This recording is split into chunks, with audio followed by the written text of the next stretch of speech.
देवी दुर्गा की महिमा। पृथ्वी में आनंदपुर नाम का एक छोटा सा गांव था। उस गांव में रामेश्वरम नाम के एक वृद्ध व्यक्ति, उनकी पत्नी सत्यवती और उनके 4 बेटों और बहुओं का एक बड़ा संयुक्त परिवार रहता था। वे सभी धार्मिक जीवन जीते थे और हर समय कड़ी मेहनत करते थे। लेकिन उस बरस गांव में भयंकर सूखा पड़ा। सारे खेत सूख गए और फसलें पूरी तरह नष्ट हो गई। गांव की दुर्दशा के अलावा उस क्षेत्र के क्रूर जमींदार विक्रम राय के अत्याचारों ने भी उनका जीवन दुश्वार कर दिया था। हे भगवान, हमारा घर तो हमेशा से अस्त व्यस्त था। अब तो खाने को एक दाना भी नहीं है। हमारे बेटों के चेहरे पर भूख की पीड़ा साफ दिखाई दे रही है। सत्यवती, मैं पूरे गांव में घूम आया हूं, मुझे किसी के पास अनाज नहीं मिला। विक्रम रायडू नाम के उस पापी ने अपने सभी अन्न भंडारों को बंद करके छिपा दिया है। हम पर दया करने वाला कोई नहीं है। पिताजी, हाथ में जो पैसा था वो खत्म हो गया। अब आगे क्या? अगर कल सूखा नहीं रुका तो वो जमींदार हमारी थोड़ी सी जमीन भी छीन लेगा। उसने पिछले साल हमें कर्ज चुकाने की एक समय सीमा दी थी। अगर हमारा खेत चला गया तो हम कैसे जिंदा रहेंगे? वो खेती तो हमारी रोजी रोटी का जरिया है। वो देवी दुर्गा हमें ये तकलीफ क्यों दे रही है? मैं हर नवरात्रि में उनकी बड़ी श्रद्धा से पूजा करती हूँ। सत्यवती, ऐसी बातें मत कहो। हमें मुश्किलों का सामना करते समय ही बहादुरी दिखानी चाहिए। वो दुर्गा हम धर्म में विश्वास रखने वालों के साथ अन्याय नहीं करेगी। क्या उस मां को नहीं पता कि तुमने नवरात्रि में क्या पूजा की थी? पिताजी, भक्ति तो सत्य है, पर वास्तविक स्थिति कुछ और ही है। कल वो राजा आदमी भेजकर हमारी जमीन बलपूर्वक छीन लेगा। क्या हम में उस दुष्ट को रोकने की शक्ति है? कल की चिंता छोड़ो, आज अमावस्या है, पर उत्सव तो कल से शुरू होगा। मैं आज रात महाशक्ति से प्रार्थना करूंगी ताकि देवी दुर्गा हमारी रक्षा अवश्य करे। मैं भक्ति श्रद्धा से उनकी पूजा करूंगी। उस रात जब पूरा परिवार सो गया, सत्यवती ने अपने छोटे से पूजा कक्ष में एक दीपक जलाया और अत्यंत भक्ति भाव से देवी दुर्गा की पूजा करने लगी। हे जगत माता देवी दुर्गा, क्या आप मेरी 9 रातों की भक्ति और मेरे कष्टों को नहीं जानती? मैं अपने लिए नहीं मांग रही हूँ। धर्म में आस्था रखने वाला ये परिवार भूखे मर रहा है। वो दुष्ट जमींदार कल ही हमारी आजीविका छीनने को तैयार है। जिस प्रकार आपने महिषासुर के अहंकार को दमन किया, क्या आप इस जमींदार के अहंकार का भी दमन नहीं कर सकती? हे माता, हमें साहस और सुरक्षा प्रदान करे। देवी, क्या आपने अपनी भक्त सत्यवती के कष्ट देखे हैं? उसकी प्रार्थना कितनी पवित्र है। क्या आपको पृथ्वी पर जाकर उनकी सहायता नहीं करनी चाहिए? आपको क्या लगता है देवी, आप चुप क्यों हो? स्वामी, ये सच है कि मेरी भक्तों को कष्टों का सामना करना पड़ा है, लेकिन रक्षा के साथ साथ धर्म के प्रति उसकी आस्था और भी दृढ़ होनी चाहिए। उसे ना केवल अन्न दिया जाना चाहिए, बल्कि अपने शक्ति का उपयोग करने का ज्ञान भी दिया जाना चाहिए। मुझे पता है कि आप क्या करना चाहते हो। आप परीक्षा लेने जा रहे हो ना? हाँ स्वामी, इस बार मैं एक महिला का रूप धारण करके उस परिवार के धर्म और दानशीलता की परीक्षा लूंगी। यही उनके लिए मेरी महिमा होगी। मैं देखूंगी उनकी भक्ति कितनी सच्ची है। अगली सुबह सत्यवती का परिवार भय और शोक में डूबा हुआ था। तभी 20 साल की एक लड़की घर के सामने आकर खड़ी हो गई। उसका चेहरा दिव्य तेज से चमक रही थी। माँ जी, घर पे कोई है? मैं बहुत दूर से आई हूँ, मुझे बहुत भूख लगी है। आपका घर बड़ा है और इसीलिए मैं यहाँ आई हूँ कि यहाँ कुछ खाना मिलेगा। क्या आप मुझे कुछ खाने को देंगी माँ जी? अरे बेटी, तुम कितनी गुणवान हो। सच कहूँ तो आज हमारे घर में अन्न का एक दाना भी नहीं है। सब कुछ सूखा पड़ा है। हम सब कल से भूखे भी हैं। मुझे क्षमा कर दो माँ, मैं तुम्हें कुछ नहीं दे पाऊंगी। मतलब आपके घर में खाने को कुछ नहीं है? आपके जैसे बड़े धर्मपरायण परिवार में कैसे कुछ नहीं हो सकता? मुझे यकीन नहीं हो रहा है। देखिए बेटी, हम सच कह रहे हैं। मुझे पता है तुम्हें भूख लगी होगी, पर हमारे पास तो कुछ भी नहीं है। देखिए बेटी, आप किसी और के घर जा सकते हो। आप कहते हो कि आपके पास कुछ भी नहीं है, पर आपके पूजा घर में कल देवी को चढ़ाई गई प्रसाद में से थोड़ा सा तो प्रसाद बचा है ना? मेरी भूख मिटाने के लिए वही काफी है, मुझे दे दीजिए।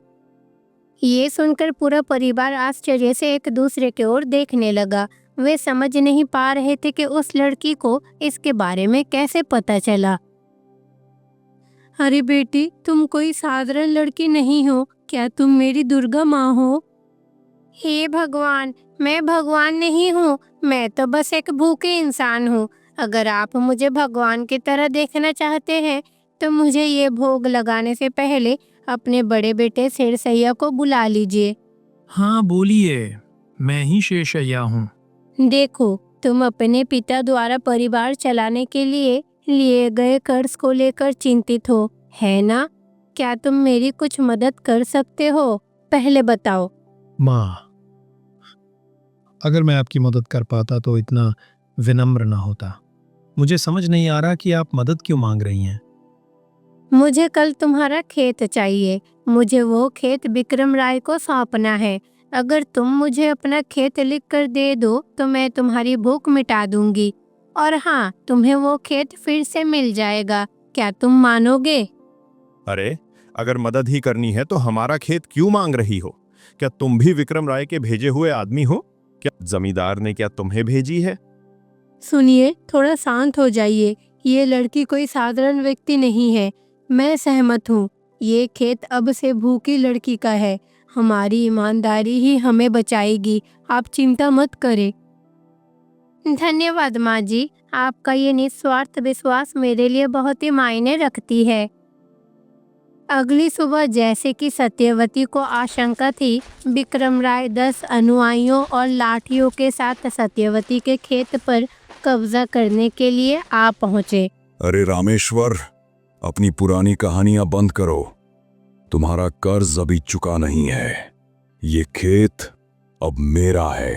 तुम सब यहां से चले जाओ। मालिक, मुझे 1 हफ्ता और दे दो।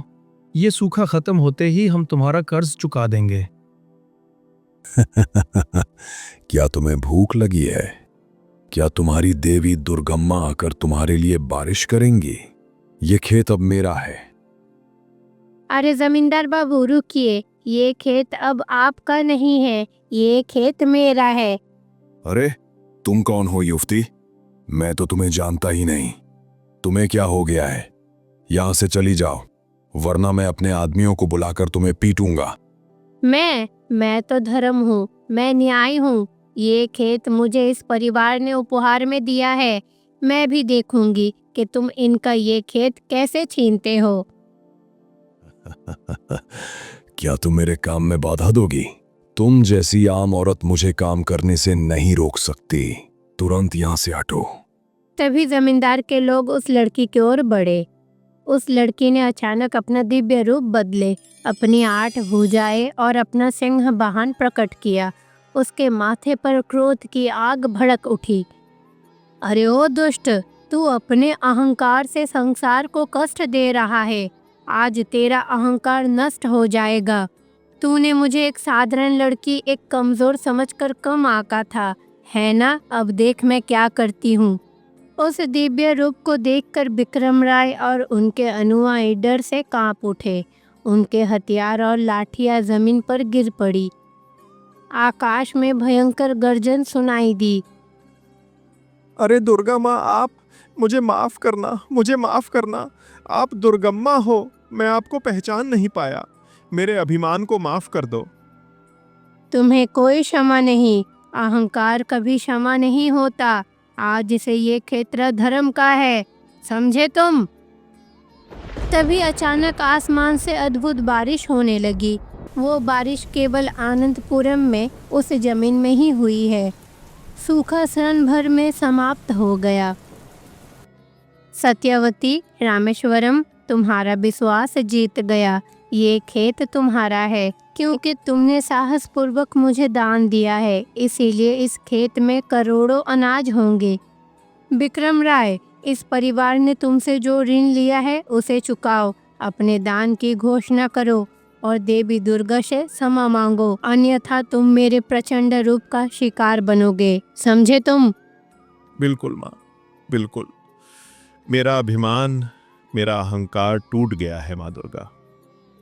इसी तरह विक्रम राय ने पश्चाताप किया और कर्ज चुकाकर जमीन वापस कर दिया।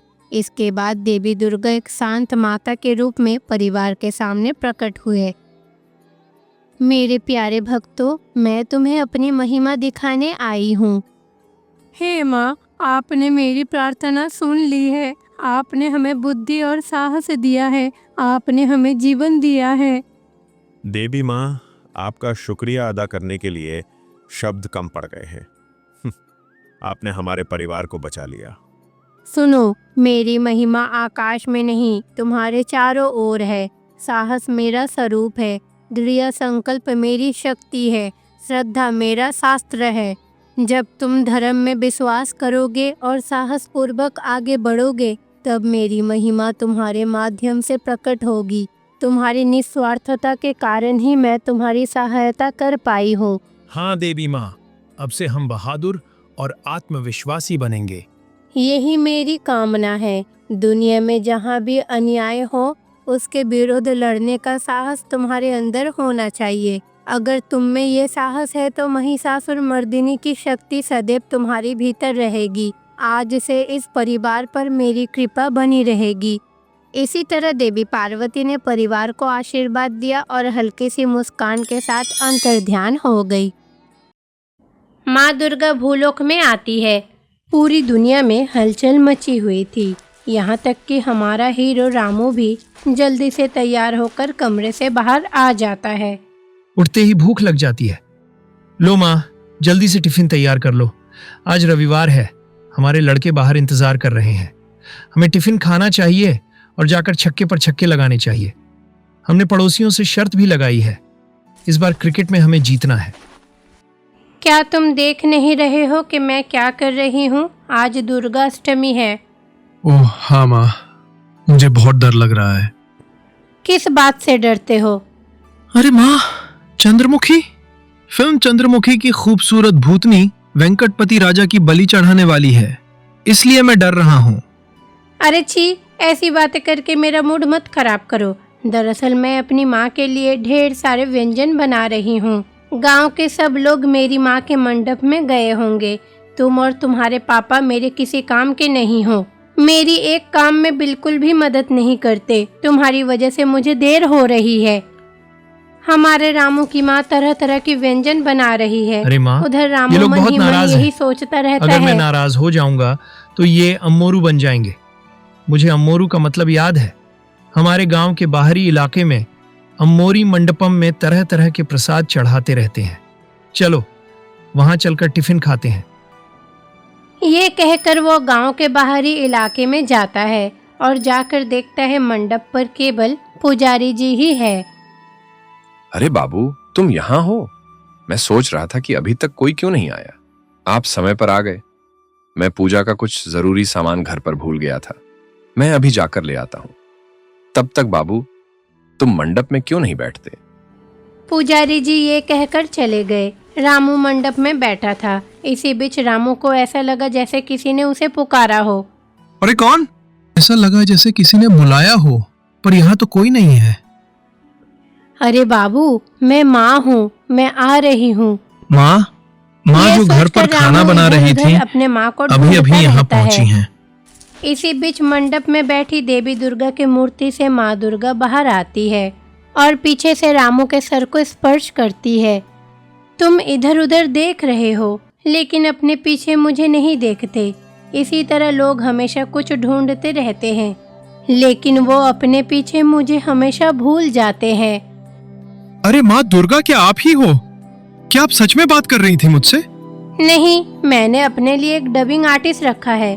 अगर मैं तुम्हारी आंखों के सामने मुंह खोलकर ऐसे बोल रही हूँ, तो फिर तुम्हें शक क्यों है? हाँ, मुझे हाल ही में AI से बने वीडियोस देखकर कुछ शक हो रहा है। पर माँ, क्या आप मुझसे बात कर रही हैं? मुझसे? यानी मेरे जैसे किसी इंसान से?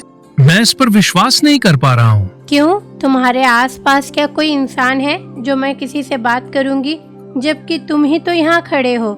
मैं तुम्हारे अलावा किससे बात करूंगी? क्या आप मेरी तारीफ कर रही हो? वाह, मुझे तुरंत एक वीडियो बनाकर फेसबुक, इंस्टाग्राम, ट्विटर पर डाल देना चाहिए। पर क्या फायदा? सब कहते हैं कि ये एआई द्वारा बनाया गया वीडियो है। मैडम, मुझे छोड़ दीजिए। आप इतने उदास क्यों लग रहे हैं? क्या हुआ? क्या हमारे तौर तरीकों में कुछ गड़बड़ हो गई है? क्या कहना चाह रहे हो? मैं उदास क्यों हूँ? एक बार मैं गर्भगृह में थी। उस समय कुछ अहंकारी लोग जाति के नाम पर लोगों के बीच दीवार खड़ी कर रहे थे। कुछ लोगों को मंदिर में घुसने नहीं दे रहे थे। क्या माँ चुप रहेंगी? इसीलिए मैंने खुद तय किया है कि हर दशहरे पर मंदिर से बाहर निकलकर ऐसे मंडपों में जाकर पूजा अर्चना करूंगी।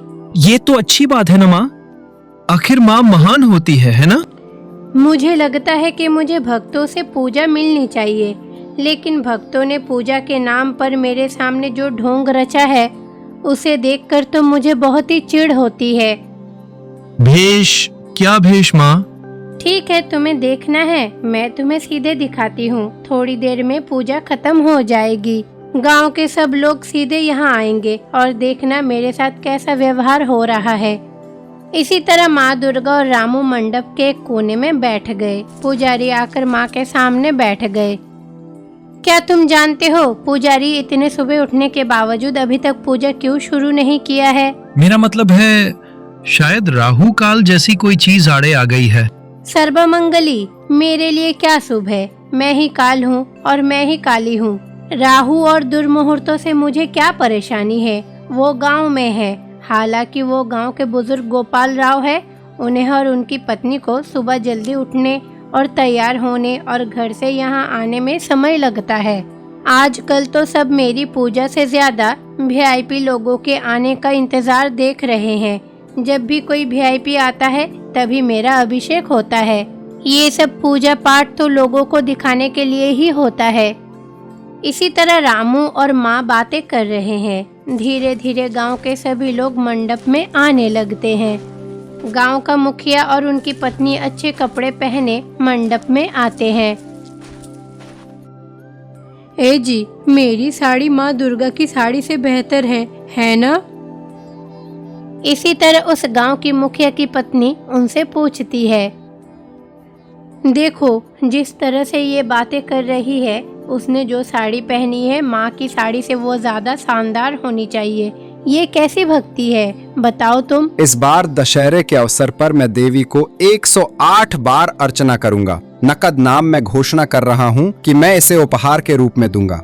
माँ, क्या आपने सुना कि राष्ट्रपति आपको एक सोने का सिक्का देंगे? क्या आप खुश हो माँ? ये आदमी ने 108 बार यही कहा है। एक बार भी इसने 1 दर्जन चूड़ियां नहीं पहनाई। फिर भी तुम्हें ऐसे लोगों को माफ कर देना चाहिए और आगे बढ़ जाना चाहिए। इस प्रकार गांव के मुखिया और उनकी पत्नी पूजा समाप्त करके वहां से चले जाते हैं। इसी बीच उसी गांव में रहने वाली मंगम्मा अपनी बहू के साथ वहां पहुंचती है। क्या तुम्हारे पास सचमुच कोई बुद्धि है? आज दुर्गाष्टमी है। सोशल मीडिया पर जो कुछ भी कहा जा रहा है उसके अनुसार आज हमें पीले रंग की साड़ी पहनना चाहिए, लेकिन तुमने तो ये हरी रंग की साड़ी पहनी है। मुझे माफ करना माँ जी, लेकिन कोई बात नहीं, आप चिंता मत करें। मैं ये हरे रंग के साड़ी के साथ ही तस्वीर लूंगी और उसके बाद एडिटिंग करके उसे पीले में बदल दूंगी। इसी तरह मंगम्मा और सरिता बात करते हुए दुर्गा माँ के पास मंडप में आती है। हे माँ दुर्गा, मेरा बेटा मेरी बात बिल्कुल नहीं मानता। जब से ये बहू मेरे घर आई है यही हो रहा है। माँ, मेरे बेटे को तुरंत मेरे बहू से डिवोर्स दिलवा दो। अगर आप मेरी इच्छा पूरी करोगे तो मैं आपके सामने 100 नारियल दूंगी। मैंने दशहरा के लिए आपके लिए ये साड़ी लाई हूँ, आपको बहुत पसंद आएगी। ये कहकर मंगम्मा दुर्गा माँ के सामने साड़ी रख देती है। वहीं दूसरी ओर बहू मन ही मन कामना करती है। हे माँ, मुझे ये सास बिल्कुल बर्दाश्त नहीं होती। बहुओं को इंस्टाग्राम पर रील नहीं बनानी चाहिए। बेटियाँ कुछ भी कर सकती है, जल्दी से इसे अपने पास ले लो माँ। अरे हाँ माँ, मैं आपके लिए भी एक साड़ी लाई हूँ। मेरी सास की जैसी नहीं, उससे बहुत ही अच्छी है। आप प्लीज मेरे ऊपर कृपया करना माँ। इस प्रकार दोनों सास बहुएं माँ से प्रार्थना कर कर वहाँ से चली जाती है। इसी बीच एक सुंदर लड़की माँ दुर्गा के पास आती है। माँ, मैं कितनी भी तैयारी करूँ और कितने भी रील बनाऊँ, मेरे फॉलोअर्स नहीं बढ़ रहे हैं। हर बार जब मैं इसके बारे में सोचती हूँ तो मुझे मरने का मन करता है। प्लीज माँ, इंस्टाग्राम पर मेरे फॉलोअर्स खूब बढ़ा दो। और पिछले दिनों मैंने जो होम टूर किया था उस पर भी कोई व्यूज नहीं आ रहे हैं। मेरे ऊपर कृपया करो माँ। ये कहकर कल्याणी वहाँ से चली जाती है। इसी बीच एक घर की 2 बहुएं वहाँ पहुँचती है। मैं घर की बड़ी बहू हूँ, पहले मैं ही पूजा करूँगी। क्या संविधान में लिखा है कि बड़ी बहू पहले पूजा करेगी? जब तक तुम घर पर हो तुम बड़ी बहू हो और मैं छोटी बहू, लेकिन घर से निकलने के बाद तुम कौन और मैं कौन? तुम अपनी पूजा करो और मैं अपनी करूँगी। माँ दुर्गा, देखिए ना, इस छोटी बहू को खुद पर बहुत ही गर्व है, लेकिन मुझे वो बिल्कुल भी पसंद नहीं है। मेरी सास कहती है कि मुझे एक सोने का हार बना के देगी, लेकिन इस छोटी बहू के कारण मुझे नहीं दे पा रही है। सब कुछ इस छोटी बहू की वजह से हो रहा है। कृपया माँ, आप मेरी इच्छा को पूरी कर दीजिए। देखिए ना, मैं आपकी पसंदीदा बासमती चावल की पुलिहोरा बनाकर लाई हूँ। आपको ये बहुत पसंद है ना? कृपया माँ, आप मेरी ख्याल रखें, मेरी इच्छा पूरी कर दीजिए। इसी तरह सबसे बड़ी बहू माँ दुर्गा से कहती है, हे माँ दुर्गा, मेरी कोई इच्छा नहीं है, पर मैं क्या मांगू? मुझे अच्छी तरह पता है कि अगर मुझे कोई मुश्किल आए तो आप मेरे साथ खड़ी रहेंगी। मेरी ऐसी कोई इच्छा नहीं है माँ, मैं आपसे बहुत प्यार करती हूँ। हे माँ, अगर कभी कोई मुश्किल भी आए तो मुझ में उससे पार पाने की ताकत होनी चाहिए। मुझे उसके लिए शक्ति देना माँ। इसी तरह छोटी बहू प्रार्थना करती है। देखा माँ, वो छोटी बहू कितनी श्रद्धा से भीख मांग रही हैं। इस दुनिया में कम से कम कुछ अच्छे भक्त तो होते हैं माँ। वो छोटी बहू, अब तक तो वो सिर्फ रील के लिए एक्टिंग कर रही है। देखो, उसके सामने भी कैमरा लगा हुआ है। मैंने ऐसे बहुत से लोगों को देखा है, इसी से मैं पहचान पाती हूँ कि किसके मन में क्या है, समझे? सच में वो छोटी बहू एक्टिंग कर रही थी। वो रील बनाती है, फिर वहाँ से चली जाती है। देखा ना सब कैसे हैं? पिछले 8 दिनों से उनकी ख्वाहिशें सुन रही हूँ और मेरा सर दुख रहा है। अभी चाय बनाती हूँ, चाय पीते हुए बातें करते हैं। चलो। मैं क्या हाँ, करूँ? क्या आप भी मेरी चाय पीती ऐसी हो? ही इच्छाएं हैं। वे मुझे सिर दर्द दे रही है, लेकिन मैंने तुमसे कहा था कि इतनी बड़ी मूर्ति मत लाओ। मैं हल्दी की एक छोटी सी गांठ में भी रहूंगी। मैं नीम के पेड़ में भी रहूंगी। मैं नीम के पेड़ के एक तने पर अगर तुम साड़ी डाल दोगे और कहोगे माँ दुर्गा है, तो मैं उसी में खुश हूँ। लेकिन तुम बड़ी मूर्तियाँ चाहते हो। क्या तुम जानते हो कि वास्तविक पूजा कब की जानी चाहिए? सुबह सूरज उगते ही 6 बजे ओम शुरू हो जाना चाहिए। लेकिन तुम इंतजार कर रहे हो। मेरे लिए पूजा के लिए मेरा होना ही पर्याप्त है। और वीआईपी क्यों? कुछ लोग प्रचार कर रहे हैं कि नवरात्रि के दौरान आपको 9 दिनों तक केवल ऐसे ही रंग की साड़ी पहननी चाहिए, जबकि मैं चाहती हूँ कोई भी साड़ी पहनकर पूजा करनी चाहिए। फिर कुछ लोग कहते हैं कि रेशमी साड़ी पहनने और पूजा करने के लिए। मैं इसे कभी नहीं समझ पाऊंगी। धुले हुए कपड़ा पहनना और पूजा करना पर्याप्त है। कुछ लोग तो ये भी सोचते हैं कि बासमती चावल से विभिन्न व्यंजन बनाना चाहिए। खैर, मैंने कहा कि मैं किसी भी दिन सिर्फ इसी तरह के चावल से बना पुलिहोरा भी खाऊंगी। अगर कुछ भी ना हो, अगर प्रसाद में सिर्फ गुड़ भी होगा तो भी चलेगा। कुछ लोग बस यही चाहते हैं कि मुझे उनकी पहनी हुई साड़ी मिल जाए। कुछ लोग मेरे सामने आकर रील करते हैं और फिर तो कुछ लोग विसर्जन के दौरान कई लोग मेरे सामने ही शराब पीकर मदहोश हो जाते हैं। मैं सब कुछ देखती हूँ। अम्मा, मुझे माफ कर दो। आज मैं भी आपके पास प्रसाद खाने आया हूँ। अरे बेटा, इसमें क्या गलत है?